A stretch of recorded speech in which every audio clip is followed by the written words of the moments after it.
Eles cozinhavam, lavavam,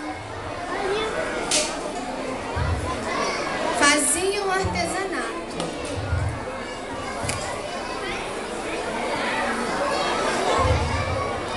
Eram unidos e felizes.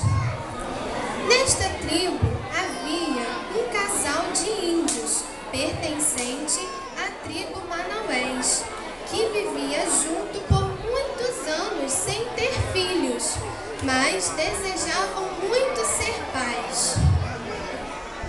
Um dia, eles pediram a Tupã para dar a eles uma criança para completar aquela felicidade. Tupã, o rei dos deuses, sabendo que o casal era cheio de bondade, lhes atendeu o desejo, trazendo a eles um lindo menino.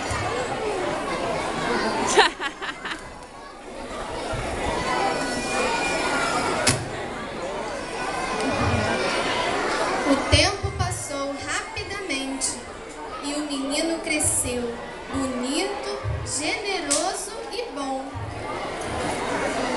No entanto, Jurupari, o deus da escuridão, sentia uma extrema